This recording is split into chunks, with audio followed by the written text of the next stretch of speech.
Hello and welcome to the course Signals and Systems. I am Dr. Zishan Karim from Electrical Engineering Department, CUIWA campus.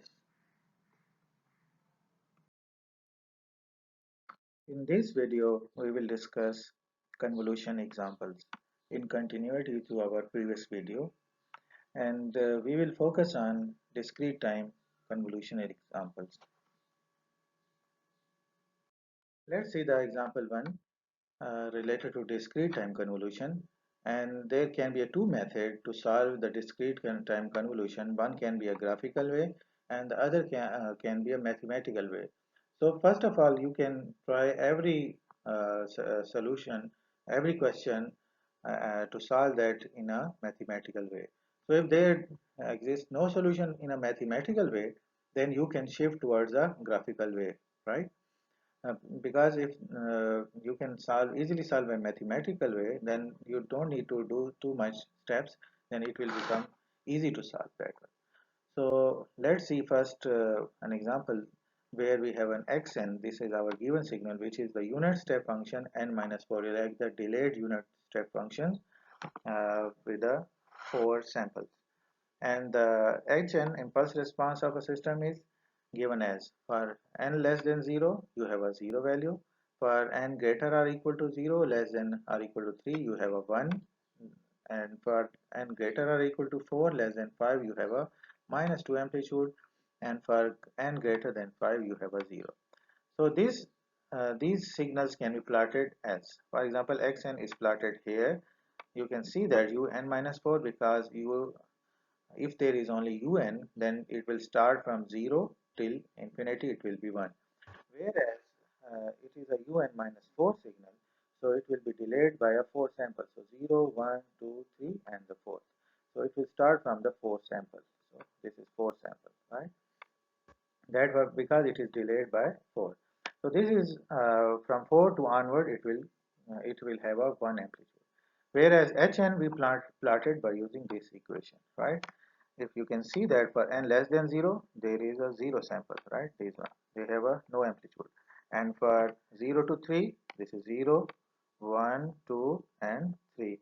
We have an amplitude which is 1, as mentioned here, right? And for 4, 5, we have a minus 2, right? This one. And for 5 onward, we have a 0, right?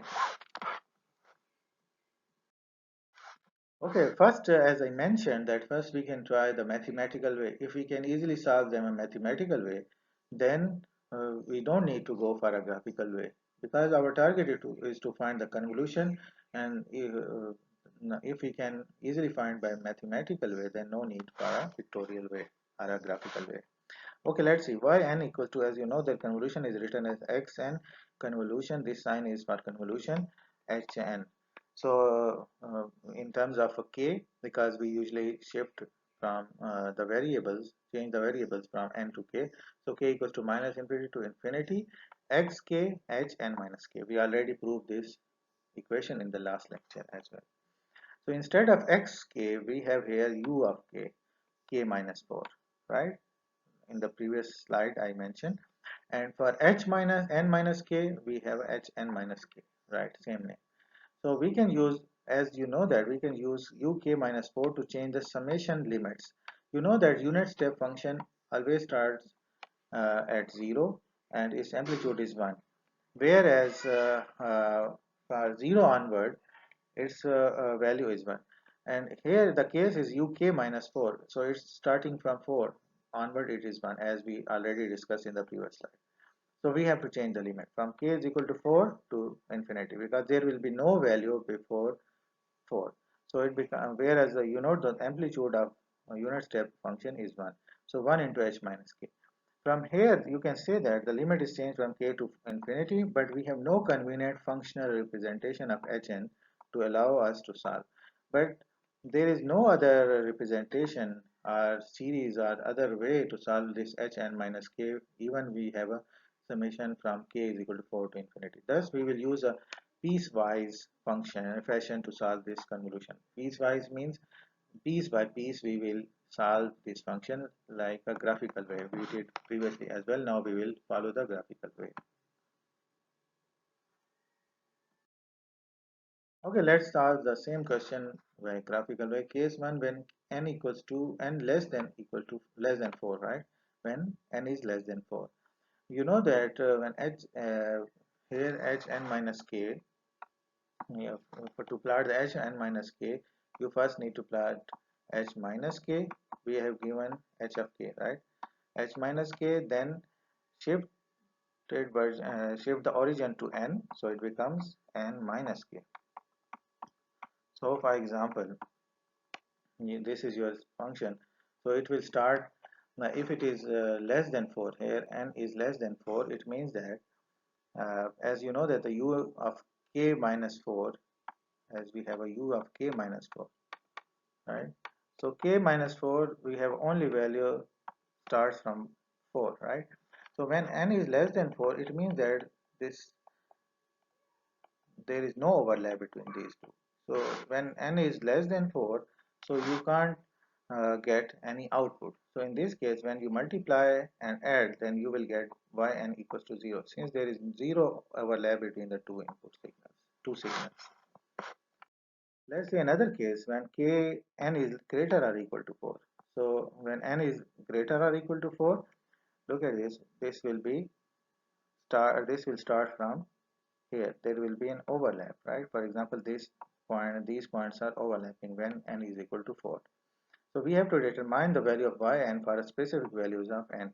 For example, when n equals to 4, y4 equals to 1, since only one point of the two signals overlaps. Look at this, these two, as I highlighted, they are only overlapping, whereas there is no overlap between this part and the remaining other part. So we have a 0 for that part and only 1.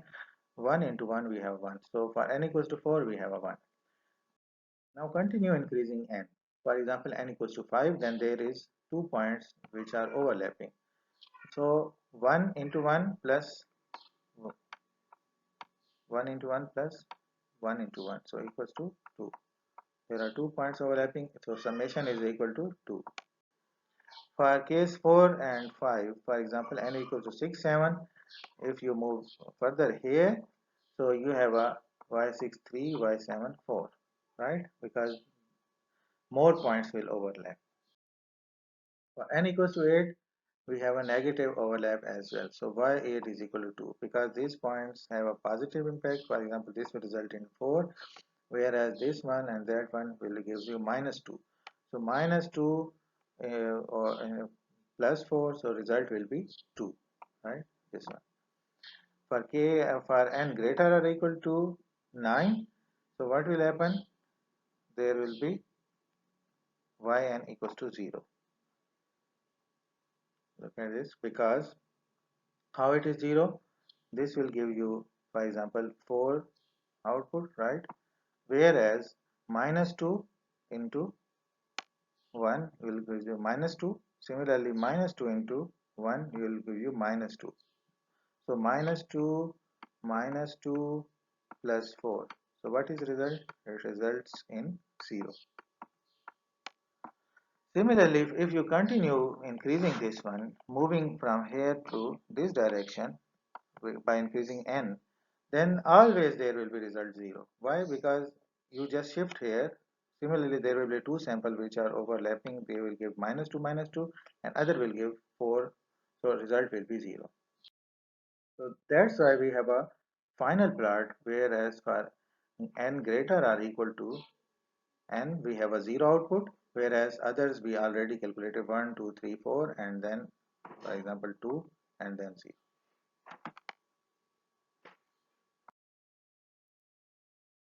Okay, let's see the example 2 for a discrete time convolution. For example, we have a given signal x of k, alpha k, u of k, right? With alpha lies in between 0 to 1. And if you plot this one, you can see that when k, because alpha is from 0 to 1, so when k increases, for example, this is kind of a decreasing function. But due to unit step function, right? Due to unit step function, this part will be 0, right? There will be no output here, right?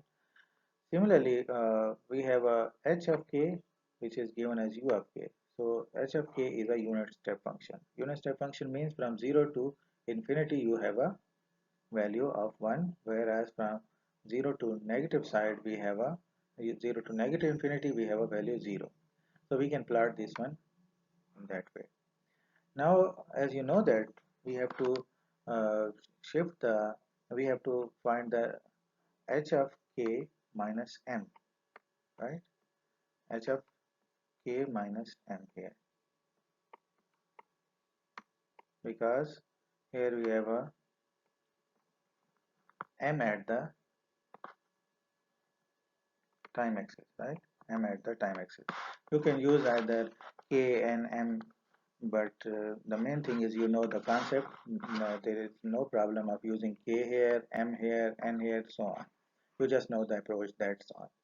So to compute the convolution yk xk into hk, let's transform. We can write as m equals to minus infinity to infinity, x of m and hk of minus m, right? In this way. So before calculating hk minus m, we have to find the h of m first, right? This is h of k, so we have to convert this to m. So it becomes, it looks like same like 0, 1, 2, but instead of k we have m here. But then we have to find reflect that. So reflect means h of minus k. So h of minus k will in this way, like it will start from sorry, h of minus m will be, it will start from 0, and then in this way we have a sample here on the negative side, right? This is our h of minus m, right? In the next step, after plotting this one, you have to shift the origin to k. So it will, whenever you write as k minus m, it means that from origin 0 it will shift it to the origin k in this way. So this is the plot of hk minus m, k and origin 0, then k minus 1, k minus 2, and so on. Whereas for xm, you know that it's the function which is kind of a decreasing function. Why it's decreasing? Because alpha lies between 0 to 1. So 0 to 1 is like a fraction. For example, it's a zero point 0.5. So whenever you take the power of anything which is a fraction, so it goes on decreasing. Now let's take the convolution of these two functions. As you can see there, from for k less than 0, as you know that we have an origin at k. So whenever the k is less than 0, for example, less than 0 means, for example, at minus 2, then there is no overlap between red and blue function. So when there is no overlap, so the convolution will be 0. For all m, it will be 0. For all m, why? Because here the x-axis is represented by m. So yk is equal to 0 for k less than 0. Now take another case for k greater than 0. So k greater than 0 means that your origin is somewhere, uh, the hk minus m starts somewhere from 2, 3, or any point. For example, our k and 2 overlaps here. So we can write there are an overlapping region. For example, these 3 are overlapping points. So yk equals to m equals to 0 to k. Why m equals to 0 to k? Because before infinity, before we write minus infinity, but here you know that before 0 there is no output, and after k, if you can see that there will be no output because no overlap here. So we can change the limit from 0 to k. Here we don't have any output because of no overlap, right? So from 0 to k, our limit will be shifted from 0 to k. So x m h k minus m. Similarly, equals to m0k. Instead of xm, we can write the function which is alpha m and um. But for we can write 1 here. So it becomes alpha m 1, and further solving you can remove the 1. So m equals to 0 to k alpha m, right?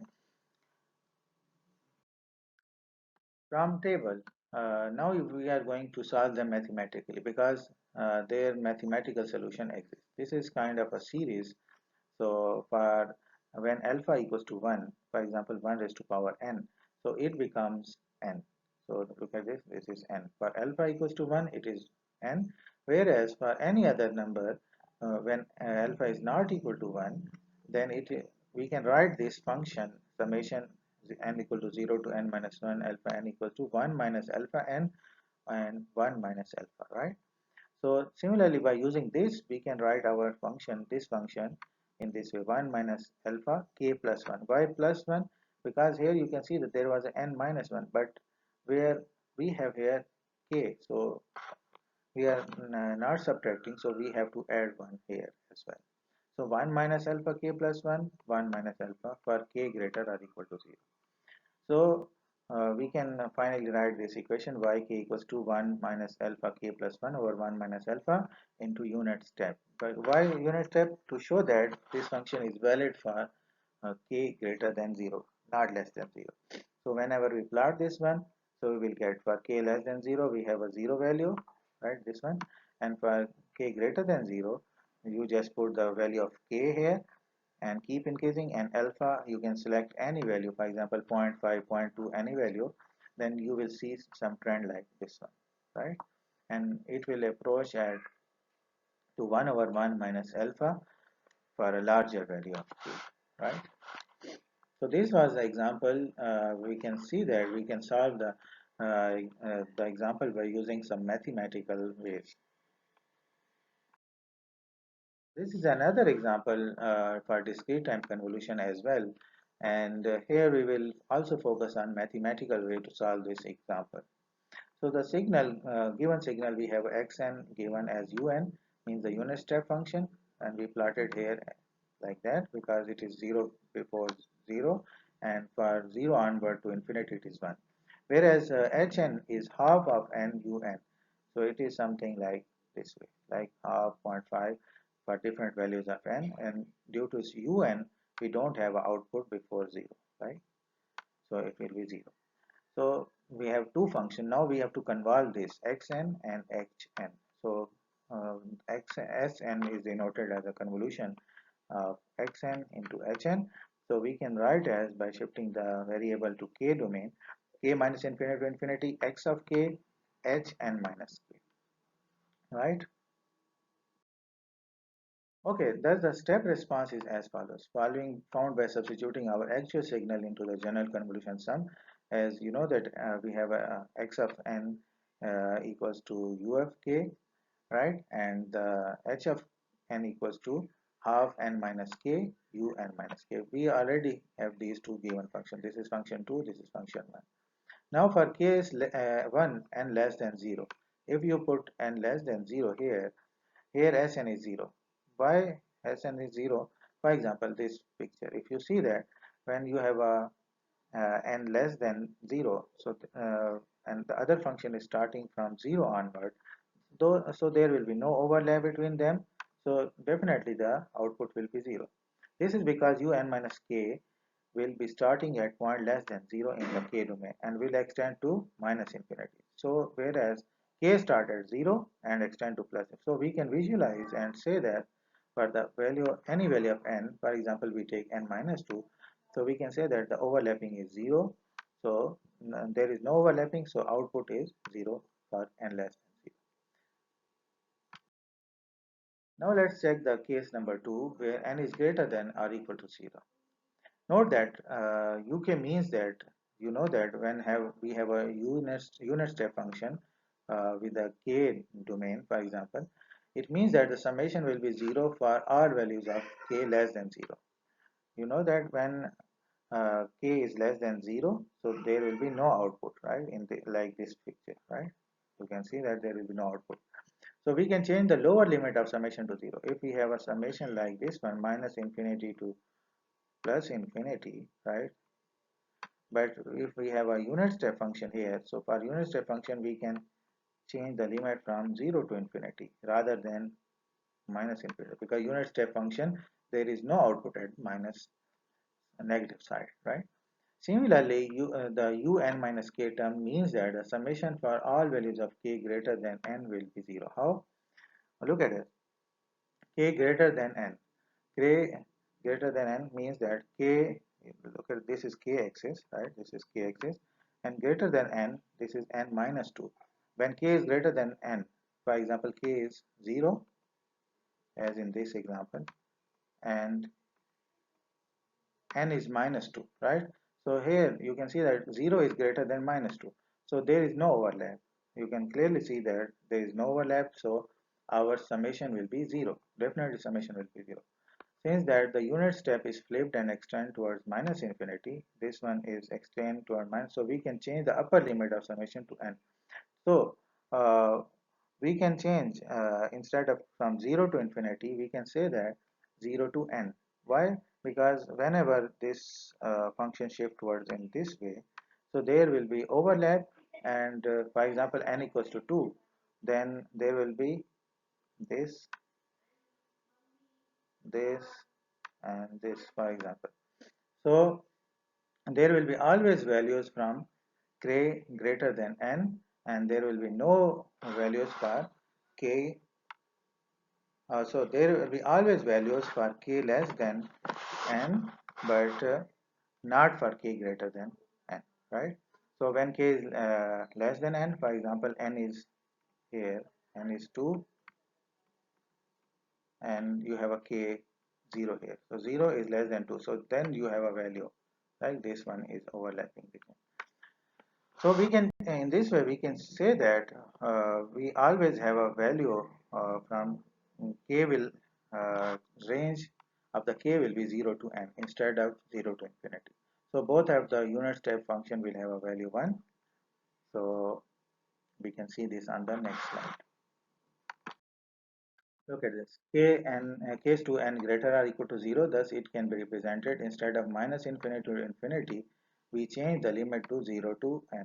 And for unit step, we have a 1, and for this unit step, we also have a value 1, right? And the limit will be half n minus k, right?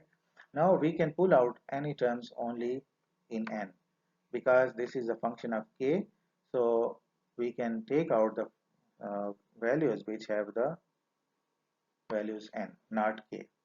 So if we take out this one outside of the summation, so half n, k equals to 0 to n, so half minus k. We can write this half n is equal to 0 to n 2k, because it's minus k, it becomes 2k. Now you know that by geometric series, k0 to k equals to 1 minus 2 n plus 1, this limit n plus 1 over 1 minus 2, right? We can write, after solving, we can write 2n plus 1 minus 1. So we have Sn equals to half n 2n plus 1 minus 1, and we can write further, write 2 into 2n minus 1 and multiply these terms. So half into 2 into 1 minus n, so we have this term minus 1 into 1 by 2 n. By solving, we can get 2 minus 1 by 2 half n. Now we can visualize this by say n equals to 2, and let's see how the output looks like. The plot for n is equal to 2 will looks like, for example, we have n over 2, n equals to 2, so there will be these overlapping terms, right? So output will be something like this, because other is 1, so output only depend on this value. So 2 minus 0.5, so on, you can have a final plot in this way, and before 0 it will be 0. So we can write this as Sn equals to 2 minus 1 by 2n Sn in general, Un in general. The reason is that there is no output before 0. This part is blank, right?